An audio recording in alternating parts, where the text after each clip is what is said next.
Revelation, chapter 17. Matthew Henry's Commentary on the Whole Bible. An exposition, with practical observations, of the Revelation of St. John the Divine. Chapter 17. This chapter contains another representation of those things that had been revealed before concerning the wickedness and ruin of Antichrist. This Antichrist had been before represented as a beast, and is now described as a great whore. And here, 1. The apostle is invited to see this vile woman, verses 1 and 2. 2. He tells us what an appearance she made, verses 3 to 6.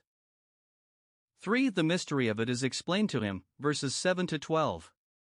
And 4. Her ruin foretold, verses 13 to 18.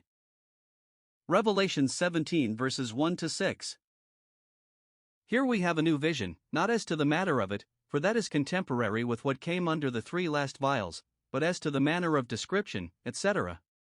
Observe 1. The invitation given to the apostle to take a view of what was here to be represented. Come hither, and I will show thee the judgment of the great whore, etc. Verse 1. This is a name of great infamy. A whore, in this passage, is one that is married, and has been false to her husband's bed, has forsaken the guide of her youth, and broken the covenant of God. She had been a prostitute to the kings of the earth, whom she had intoxicated with the wine of her fornication. 2. The appearance she made, it was gay and gaudy, like such sort of creatures. She was arrayed in purple, and scarlet color, and decked with gold, and precious stones, and pearls. Verse 4. Here were all the allurements of worldly honor and riches, pomp and pride, suited to sensual and worldly minds. 3. Her principal seat and residence upon the beast that had 7 heads and 10 horns, that is to say, Rome, the city on 7 hills, infamous for idolatry, tyranny, and blasphemy. 4. Her name, which was written on her forehead. It was the custom of impudent harlots to hang out signs, with their names, that all might know what they were. Now in this observe. 1. She is named from her place of residence Babylon the Great. But, that we might not take it for the old Babylon literally so called, we are told there is a mystery in the name. It is some other great city resembling the old Babylon. 2. She is named from her infamous way and practice, not only a harlot, but a mother of harlots, breeding up harlots, and nursing and training them up to idolatry, and all sorts of lewdness and wickedness, the parent and nurse of all false religion and filthy conversation.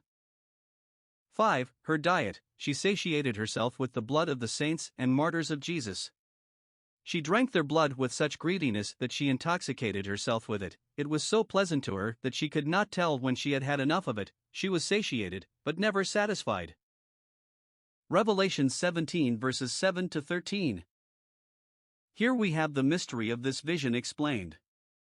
The apostle wonders at the sight of this woman. The angel undertakes to open this vision to him, it being the key of the former visions, and he tells the apostle what was meant by the beast on which the woman sat, but it is so explained as still to need further explanation.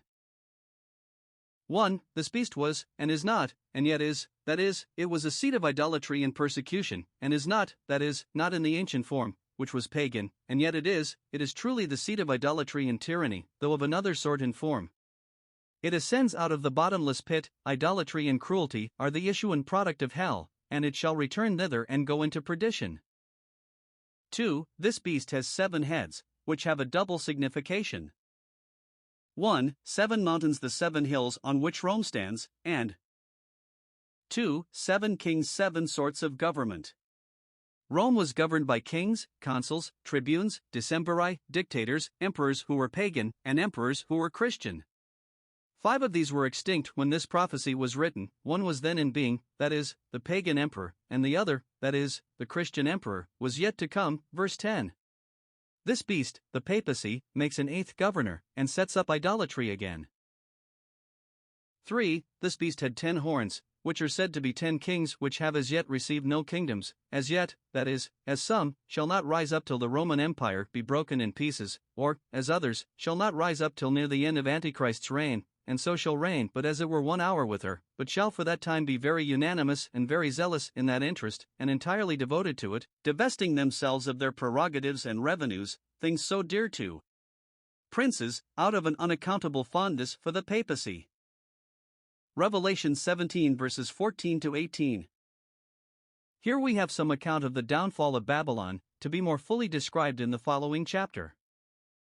1. Here is a war begun between the beast and his followers, and the Lamb and his followers. The beast and his army, to an eye of sense, appear much stronger than the Lamb and his army. One would think an army with a lamb at the head of them could not stand before the great red dragon. But 2. Here is a victory gained by the Lamb shall overcome. Christ must reign till all enemies be put under his feet. He will be sure to meet with many enemies, and much opposition, but he will also be sure to gain the victory.